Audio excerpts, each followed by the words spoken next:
have to split it before I post it. All right, so new thing. Here we go. Most people's faces are oval-ish, although people do have varying shapes of faces. They can be squarish. They can be kind of heart-shaped, with a point at the bottom. But most time people's are ovalish. Always find the middle of the face between the crown and the chin, and that's where the eyes are. There's very little deviation from that. There's always an eye space between the eyes. If there's not, then generally you're doing it on purpose to create a sense of like sinister. They're close together. They're kind of sinister. And there's usually an eye space on either side. So the front of the face straight on is usually divided into 5 eyes. Between the... Quick question. Yeah. On the 5 eyes, that's 5 eyes across. Does that count the hair and like even on our reference, his hair all the way to the farthest edge, or is that just like where his skin ends? Like if you look at this guy here, if we measure his eye from edge of eye to edge of eye. And does that count the tear duct as well? Counting the tear duct, you can see that there is an eye in between his eyes. But you can see on this side, it does go over to his ear. So it's not a totally 100% accurate, but it's a good guideline. And you'll almost always, with very little exception, find an eye between the eyes. Got it. From tear duct to tear duct. Okay. So halfway between the eyes and the chin is usually the base of the nose. And when I'm talking about the base of the nose, I'm talking about the part that connects to the face, not the part that sticks out. And then a third of the way down from the nose and the chin is the mouth. All right. Eyebrows are pretty close to the tops of the eyes, and the ears usually run between, they can range in length, but they're generally between the eyebrows and the nose in general. This is just as a guideline. Let me draw this a little bit bigger. So if you're conceptualizing the head, you can definitely use those proportions to set up your basic figure, your basic head. So an eye space between the eyes, base of the nose, lips. Hairline is going to be about a third if they have hair or not have hair. From the inner canthus or the tear ducts straight down is where the nose connects to the face. So a person might have a very narrow nose because they don't have a large nostrils, or they may have a very wide nose, but that's all nostril. It's still from straight down. You go straight down from the eye ducts here to the corner of his nose. See, it's right below it. And here to here, it's right below it. Okay. So from the eyes, is the eyes looking straight ahead? From the pupils, straight down, is the corner of the mouth. And this is pretty much, it seemed like it may be too wide, but if we draw a line straight from his pupils down, we're pretty close to the corner of his mouth. He's pursing his lips a little bit. So let's go from the, Let's go from the inside of his pupil to his mouth. It's pretty much at the corner of his mouth. So you can pretty much, within very little deviation, you're going to find the corner of their mouth from their pupils down. Okay, side view. Human head is kind of like an egg, and it's like this is a face mask that comes off the front, just like a shield. This tucks in to the middle, and that's going to be where the ear is. Divide this in half, and that's where your eyes are. The eyes are also usually right at the bridge of the nose, which is bone-wise is only about this much, but then the cartilage comes out halfway down. The nose attaches to the face. In a classically proportioned face, like a Greek style proportion, you'll get an angle that goes from the tip of the nose to the upper lip, to the bottom lip, to the chin. That's a typical thing, but I find that it varies too much for that to be standardized. But if you look at Michelangelo's David, it'll follow that exact proportion. And there's another one that goes that way, but usually the face goes like this. Let's see. My bottom lip sticks up further than my top lip, so I am not in the average, but that's just the way that is. Those are your basic proportions. Okay, so I'm gonna draw this guy. I wish this was better focused, but it's not. He definitely has an ovalish face. He's tilting his head down, so the line that I'm going to make for his eyes is going to curve. Someone's got a lot of background. That might be you, Ricky. It wouldn't matter. I'm just recording. No worries. I'll mute until I need to say something. Okay. So we curve. I think of this as like the equator. So like if you can see the North Pole, then the eyes are going to go on the equator below that. And the South Pole is going to be under his chin somewhere. And a vertical line he's pretty much looking straight on. His face is quite crooked, actually. He's got a very asymmetrical face. Maybe he broke his nose at one point. It looks like he's looking pretty much straight on to us.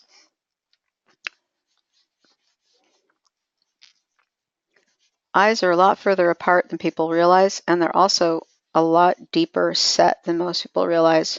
You got to remember this: at the skull, you've got eye sockets that are like something like that, and then you've got the opening for the nose, which is something like that.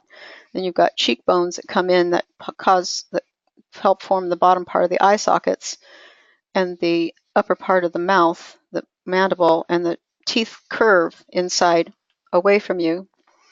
The jawbone comes down, comes forward, and it hooks up underneath there, and there's a gap because this is the bottom jaw. So there's a gap here, and the cheekbones here. And the cheekbones, you have a lot of muscles attached to them. So all of these things have factors on the face. So his eyebrows now are almost covering his eyes because his head is tilted down. So we want to make sure that we have his eyebrows low enough on his brow line. His nose is coming forward, so we're not seeing it flat across like that other nose.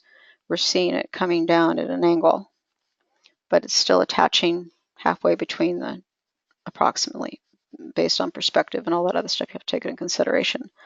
So overlap.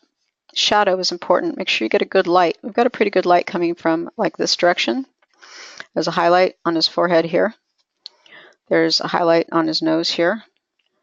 There is shadow on this part. This is the philtrum, I believe it's called.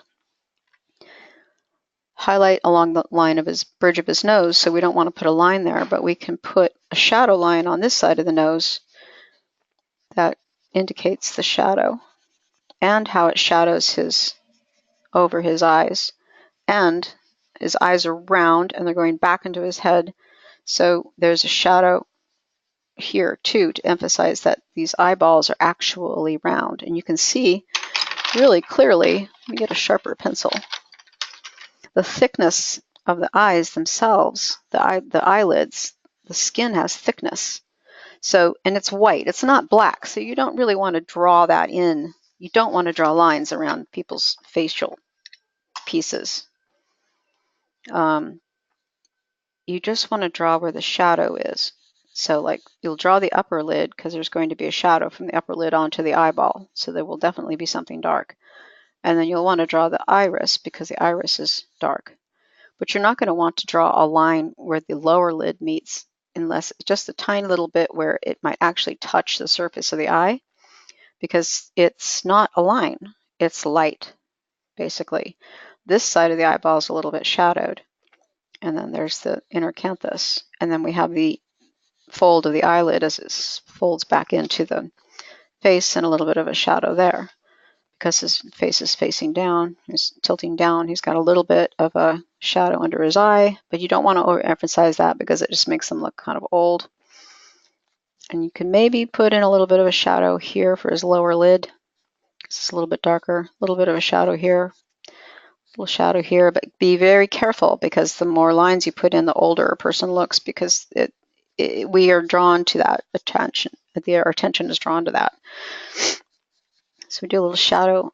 His nose is casting a shadow on his face, which helps to define the surface of the face. With lips, you never want to draw lines around outside of a male's lips unless you want them to look like he's wearing lipstick. We wear lipstick to accentuate our lips, but usually you're going to just see the line where the lips meet and the shadow that it casts. The lips are a change of plane and a slight change of texture. So at most, you're just going to ghost shadow onto it. And on this side, there's a heavier shadow because of the way the light's falling. It always goes over, under, over, under, over. So when you draw lips, you have the two front parts of your lips and the cherry underneath here. So here's the fulcrum. Here are the lips like this. And this goes over the bottom lip, and then the bottom lip goes above, and then this goes over, this goes above, and this goes over. So I actually think the cherry is upside down. I forget. At any rate, this is going to overlap the bottom lip. The bottom lip's going to overlap the top. This always is the case. And this leans over, so this gets shadowed. This gets a highlight. This sticks out, so this gets a shadow. And then the corners of the mouth are tuck in and are shadowed. So you see you get very convincing lips that way. Okay, so I'm going to bring in some cheekbone. Here, let's do the side of his eyes here. Eyeballs are a whole other thing. Highlight is always on the clear part of the cornea, lifts up. It's not focused. I'm sorry. It's not really super focused, but there's the highlight, and then it's over the shadowed part of the eye because the eye underneath dips down, so it gets under shadow. And then the highlight sits on the black part, the darkest part of the eye. And sometimes you'll get a secondary light in this corner of the eye, so that can make your eyes look really real and pop. Cheekbones will overlap. They'll tuck in. The jaw is behind that, and then the chin is in front of that. So then you're dealing all with overlaps again. Look at the edges of the face when you're drawing portraits. See how the cheekbones may overlap the cheeks, or if the person is really fat, the cheeks may overlap the cheekbones. That's the back of the jaw there. Sometimes you'll get a very deep overlap here, but then the chin always overlaps the jaw. And then of course we have the shadow under the lip, an angled shadow from the upper lip to the bottom lip, like so, and always a wraparound shadow of the chin like that. Shadow for his side of his face here. We've got deep shadows under his eyelids here. We don't see the highlight on this side, but we could put it in because we can do that because we're artists and we can do whatever we want if we have a reason for it and we know the reason. There's a little bit of shadow on this side of his eye. So this side of his face, you can see the core shadow and the shadow here under the eye here, along the cheekbone, under the cheek. This whole side of his chin is actually in shadowed. Core shadow. Cast shadow, which helps to define the surface of his face. And hair. And notice his ears are way up here because his head's so tilted down. So his ears are actually on line with his eyes, but his head's tilted down, so his ears look like they're up here. And they don't stick out all that far. Yes, he does have light lines on his forehead. But we minimize, unless we're trying to make a person look really haggard, we minimize the line work. Hair should be treated as a series of shapes. His hair is really messy, so there's a lot of shapes, but you'll look for the shadows and then the areas of light where the light could pick up the hair. So don't try to make an outline around his whole hair, but rather look for the lights and the darks pattern within the hair itself. use the line of the angle of the hairs. But don't go too crazy, because you really don't see every single hair, right? So darker here, core shadows here, shadows here, shadow here. You can actually get, sometimes you'll get like a core shadow on the tip of the nose, which will make the nose pop out a little bit more. Pretty deep shadow under the eyelids.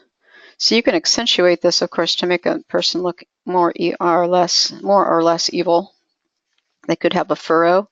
He could be scowling, so he might have a shadow underneath his eyebrows. You didn't even put his shoulders in, because then you get even more of the head-on view of him. His shoulders are way up here by his ears. His shoulders aren't down here; they're up here. So it's got a good point, because then you put the collar of his jacket. His chin is overlapping because he's leaning forward. So that is up really high, and we're just seeing barely the base of his neck underneath all that shadow. So that gives it an even more clear indication that he's leaning over, because his shoulders, his head is overlapping his shoulders.